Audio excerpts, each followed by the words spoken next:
అలాగే ఎందుకు అంటే నార్మల్ ఇన్ఫ్లుయెన్సర్స్ యూట్యూబ్ లో కాంటెంట్ సరిగ్గా లేకపోయినా కూడా వాళ్ళకి జస్ట్ ఒక 300-400K ఫాలోవర్స్ ఉన్నా కూడా వాళ్ళే ఆల్మోస్ట్ ఒక 50,000-60,000 ఛార్జ్ చేస్తున్నప్పుడు మీరెందుకు అంత తక్కువ ఛార్జ్ చేస్తున్నారంటే ఏం చెప్తారు? అదే అన్నా బ్రో, నేను ప్రమోషన్ మీద కాన్సన్ట్రేట్ చేయలేదు.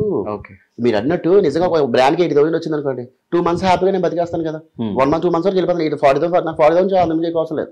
రూమ్ రెంట్ కట్టుకొని నేను తినడానికి ఉండేది ఒక సో హ్యాపీగా వెళ్ళిపోవచ్చు, నాకు ప్రాబ్లం లేదు. నేను ప్రమోషన్స్ మీద పడాలి అంటే నాకు వెళ్తాను రీచ్ భయంకరంగా వెళ్తుంది, మంచి ఏ పెట్టిన మిలియన్స్లో వెళ్తుంది, ఆఫర్స్ కూడా బాగుంది. కానీ నేను ఎందుకు వెళ్ళట్లేదు? నేను అనుకున్న కేటగిరీ అది కాదు, జనాల్లో ఉండాలనుకుంటున్నాను, ఉంటాను అంతే. నా ఫైనల్ టార్గెట్ సినిమాలు వెబ్ సిరీస్లు ఇవే.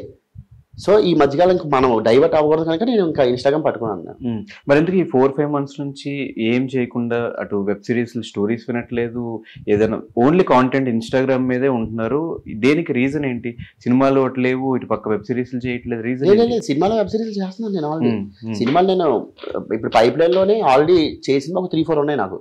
అవి ఉన్నాయి రిలీజ్ అయినాయి 4 months లో. ఇప్పుడు అన్ని పైప్ లైన్ అంటే షూట్లు అయిపోయి ఆల్రెడీ, షూట్లు అవుతున్నాయి, షూట్లు అవుతున్నాయి, అలాగా అవుతున్నాయి. అవ్వకుండా అంటే ఏం లేదు.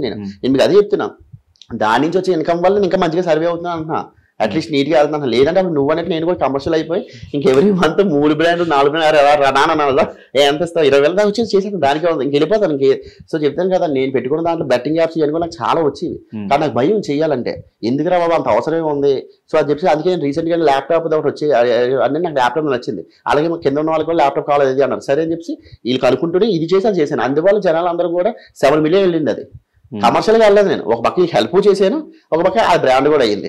సో అదే నేను ఒకవేళ బ్రాండ్ చేసినా కూడా ఈ విధంగా వెళ్ళాలి అంతే. అంతేగా అనుకుంటే ఎలా అనుకుంటే వెళ్ళకూడదని అందుకనే వెళ్ళాలి. బైక్ చేసినా అది వాళ్ళకి యూజ్ అయ్యేలాగా, ఎగ్జాక్ట్లీ నాకు యూజ్ అవ్వాలి, వాళ్ళకి యూజ్ అవ్వాలి, చూసే వాళ్ళకి కూడా ఇది కమర్షియల్గా కాదురా, వాడు హెల్ప్ వాళ్ళు చేసాడు, అలాగే ఇది కూడా చేసుకున్నాడు అనేటట్టు ఉండాలి. అందుకని ఎలా ఉంది ఇప్పుడు ప్రొఫెషనల్ లైఫ్? ఎలా ఉంది? ప్రొఫెషనల్ లైఫ్ ప్రకారం అదే బ్రో, మీరు చెప్పినట్టే వెళ్తున్నాను, మంచిగా వెళ్తున్నాను. మూవీస్ అవి వస్తున్నాయి, ఆఫర్ చేస్తున్నాను. అలాగే వెబ్ సిరీస్ అవి మొన్న రీసెంట్ గా గోవాలో ఒక 25 days to 30 days షూట్ అయింది. ఇంకా హైదరాబాద్ స్కెడ్యూల్ ఉంది, ది బ్యాడ్ బాయ్స్ అని చెప్పి. ఆ వెబ్ సిరీస్ షూట్ ఆహా వెబ్ సిరీస్ అది. సో ఇంకా అది అవుతుంది అలాగే.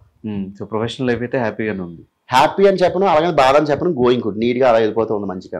కానీ రీసెంట్ టైమ్స్ లో ప్రేమలు సినిమాకి డబ్బింగ్ చెప్పింది బబ్లు అని చెప్పి మంచి అప్రిషియేషన్ వచ్చింది. చాలా మంచి. ఈ డబ్బింగ్ సైడ్ ఎందుకు షిఫ్ట్ అయ్యారు? అసలు నేను డబ్బింగ్ షిఫ్ట్ అవ్వలేదు. బేసిక్ గా director Aditya Haasan, #90s director పడతాను. తన ప్రేమలని మూవీకి రాస్తున్నాడు. బేసిక్ గా నాకు #90s మూవీ అదే వెబ్ సిరీస్ చాలా చాలా ఇష్టం. బ్రోకి ఒకరోజు కాల్ చేశాను, భయ్యా నాకు మామూలుగా నచ్చలేదు, భయంకరంగా నచ్చింది నాకు సినిమా, నిజంగా వెబ్ సిరీస్ నిజంగా చాలా చాలా నచ్చింది అని ఆ రోజు అప్రిషియేట్ చేసి ఇద్దరు మాట్లాడుకున్నాం. అక్కడితో అయిపోయింది. కట్ చేసి చూస్తే ఒకరోజు ఆదిత్య హాసన్ దగ్గర నా ఫోన్ వచ్చింది, బబ్లు ఇలా ప్రేమలని మూవీ వచ్చింది, దానికి నువ్వు డబ్బింగ్ చెప్తావు. బ్రో డబ్బింగ్ ఏంటి బ్రో, ఏం మాట్లాడుతున్నా బ్రో, నాకు డబ్బింగ్లే రాదు అంటే నాది నేను చెప్పుకుంటాను, కానీ అన్ని నాకు ఎక్స్పీరియన్స్ లేదు బ్రో. అంటే నువ్వు రా, నేను చూసుకుంటానని చెప్పి అన్నారు. ఫస్ట్ హీరో ఫ్రెండ్ వాళ్ళకి చెప్పాం. చెప్పిన తర్వాత అక్కడ హీరో ఫ్రెండ్ వాళ్ళు ఏంటంటే కొంచెం సెటిల్డ్ గా ఉంది అబ్బాయి క్యారెక్టర్ చేసిన ఫేస్ ఎక్స్ప్రెషన్స్.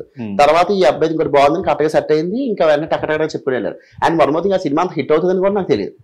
ఫస్ట్ టైం నేను చేసిన వీడియోస్ కి, నేను చేసిన వెబ్ సిరీస్ కాడికి నాకు మంచి పేరు వచ్చింది. కానీ యాజ్ ఏ డబ్బింగ్ అని మీరు నమ్మదే నమ్మరు, ఆ వాయిస్ నుంచి చాలా మంది గుర్తుపెట్టాను నేను.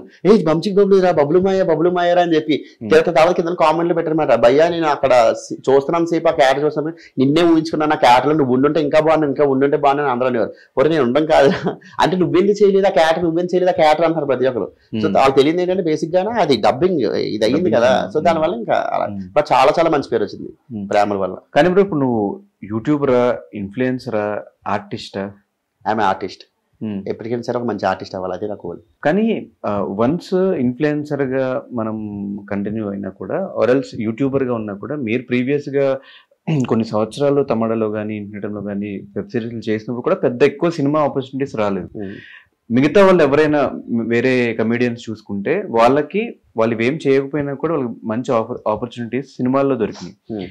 ఇంత మంచి ఆర్టిస్ట్ అయినా కూడా వీటి వల్ల ఏమన్నా మెయిన్ ట్రాక్ ని వెళ్ళకపోతున్నా అనే మైండ్ సెట్ ఏమైనా వచ్చిందా? లేదు బ్రో, అసలు వీటి వల్ల సినిమా ఆపర్చునిటీస్ తగ్గుతున్నాయేమో అంటే, యూట్యూబ్ లో కనిపించే వాళ్ళు, సీరియల్లో కనిపించే వాళ్ళకి ఆపర్చునిటీ చాలా తక్కువ ఉంటాయని చెప్పి అంటూ ఉంటారు కదా. యూట్యూబ్ చేసినంత మాత్రం ఆపర్చునిటీస్ తక్కువ ఉంటాయి అని అంటే నేను నమ్మను. ఎందుకు నమ్మను అంటే, మీకు తెలిసో తెలియదో నేను ఇప్పటికీ లిటరల్ ఒక 10 సినిమాల దాకా చేశా. అన్ని కూడా ఫుల్ లెంత్ రోల్ చేశా. అదే బంచిక్ బబుల్ కానీ బబులు మాయ మూవీస్ అని కొడతాను, అవన్నీ వస్తాయి. అంతవరకు రీసెంట్ గా నేను జిలేబీ అని ఒక మూవీ చేశా. ఆ మూవీ డైరెక్టర్ కూడా ఇన్స్టాగ్రామ్ లో స్టోరీ పెట్టి ఏడుస్తూ ఎమోషనల్ అంటే అదే అంటున్నాను. నేను ఆల్రెడీ ఒక 6 నేను ప్రూవ్ చేసుకునేలాగా ఒక 6 to 7 మూవీస్ దాకా అన్నీ చేశా. ఇవన్నీ కూడా వస్తున్నాయి అంత పేరు రావట్లేదు నాకు. సో ఫైనల్గా జిలేబీ మూవీ పడింది నాకు. డైరెక్టర్ గారు ఎవరు, విజయభాస్కర్ గారు. నువ్వు నాకు నచ్చావు, మల్లేశ్వరి, మన్మధుడి గారి బ్లాక్ బస్టర్ ఇచ్చిన డైరెక్టర్ గారు మాట. సో అతను పిలిచిన నేను టక్కుమని పరిగెట్టుకుని వెళ్ళిపోయి తర్వాత బబ్బుడు నువ్వు ఎలా రోల్ అని సార్ చేస్తాను సార్ అన్న. కట్ చేసి చూస్తే అది నాకు ఫుల్ లెంత్ రోల్.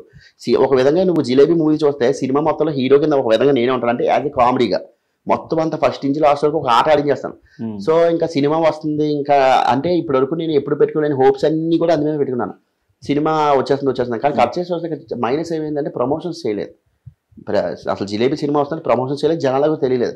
కాబట్టి నాకు ఎంత బాధ ఎంత ఏడుపు అంటే థియేటర్కి వెళ్ళిపోతే తిప్పి చూస్తే ఒక 50 మంది కూడా లేరు అసలు. ఎవరు లేరు. అన్ని మూవీస్ అన్ని థియేటర్స్ ఖాళీగా ఉన్నాయి. ఉన్న థియేటర్లు కూడా లేపేసేవారు, తీసేవారంట. జనాలు రావట్లేదు. చాలా చాలా చాలా బాధ వచ్చింది. ఆ డిప్రెషన్ నుంచి నేను బయట రావడానికి నాకు 2 months పట్టింది. ఇక్కడ 2-3 పాయింట్స్ నేను మొత్తం హోప్ సినిమా పెట్టుకోవడానికి నేను చేసిన క్యారెక్టర్ ఒకటైతే అంటే బబ్బులు 100% 1000% ఇచ్చాడు, ఎఫర్ట్స్ పెట్టాడు ఆ సినిమాలో. సో ఈ సినిమా వస్తే నేను స్టార్ అవుతున్నాయి అన్ని పక్కన పెడేస్తే ఒక మంచి సినిమా చేశాను. బబ్బులు అన్నాడు 70mm స్క్రీన్ మీద కూడా బాగా కనిపిస్తాడని కూడా చేశాను. అదొకటి. ఇంకోటి అంటే విజయభాస్కర్ సార్ ఉన్నారు కదా. సో డెఫినెట్గా సో ఈ కాంబో పెట్టుకుని నేను పర్లేదు మంచి పేరు వస్తుంది అనుకున్నాను కానీ మొత్తం రివర్స్ అయిపోయింది. అసలు సినిమా థియేటర్కి వెళ్ళలేదు, చాలా చాలా బాధ అనిపించింది. ఏడుపు లిటరల్లీ 2 months దాని నుంచి బయట రాలేపోయాను నేను. ఇంతకాలం సినిమా కోసం వెయిట్ చేశాను. రాకరా ఒక మంచి సినిమా పడింది, అది కూడా ఫుల్ లెంత్ రోల్ పడింది. అది విజయభాస్కర్ గారు అంటే జస్ట్ ఇమాజిన్ నా హోప్ ఎలా ఉంటుందో చెప్పి నాకు ఎంత ఆనందంగా ఉంటుంది. అమ్మయ్యా బోలేరా బాబు, అట్లీస్ట్ ఇప్పటి నుంచి జనాలు తెలుస్తుంది. జనాల కారణం ముందు ఇండస్ట్రీ తెలుస్తారు, నాకు ఆఫీస్ ఆడడం కోసం ఇండస్ట్రీ డైరెక్టర్లు తెలుస్తారు, దాని నుంచి పిలుస్తారు. బట్ కట్ చేసి చూస్తే సినిమా అసలు ఆడలేదంటే ముందు జనాలు వెళ్ళలేదు. జనాలు అంతా తెలుస్తుంది రివ్యూ ఎలా ఉంది ఏంటంటే. వాళ్ళు జనాలు వెళ్ళలేదు, ఏం తెలియలేదు. చాలా బాగా అనిపించింది. 2 months ఇంకా అక్కడే ఫిక్స్ అయిపోయాను నేను. ఏం ఫిక్స్ అయినంటే బాహుబలి లాంటి సినిమా చేసినా కూడా వెళ్ళేనా చేసేనా వచ్చేనా నా ఎఫర్ట్స్ నేను 200% పెట్టాను అంతే. ఇంకా అది రిజల్ట్ వస్తుందని నాకు అనవసరం. ఇంకా నేను ఫిక్స్ అయిపోయింది. అంటే ప్రతి మనిషికి ఒక లెసన్ నేర్పిస్తుంది, ఏ ఒక్క జరిగినా కూడా. నాకు అది నేర్పించింది బాగా. నేను ఫిక్స్ అయిపోయాను ఇంకా ఎప్పుడు హోప్స్ అని మనం పెట్టుకోకూడదు, వెళ్ళడం మన పని మనం చేసుకుంటారు వచ్చేయడం. కానీ కట్ చేసి చూస్తే తర్వాత ఓటీటీలోకి వచ్చిన తర్వాత చాలా మంది నాకు ఇన్స్టాగ్రామ్లో మెసేజ్ చేశారు. అలా జిలేబీ సినిమా చూసాను, చాలా బాగుంది. జిలేబీ సినిమా చూసాను, ఆహాలో చాలా బాగుంది అని. అప్పుడు నాకు చిన్న తెలియని ఆనందం. అంటే ఈ బాధ నుంచి కొంచెం పోలే అట్లీస్ట్ జనాలకి రీచ్ అయింది కదా అని చెప్పి. సో దానివల్ల కొంచెం హ్యాపీ అనిపించింది.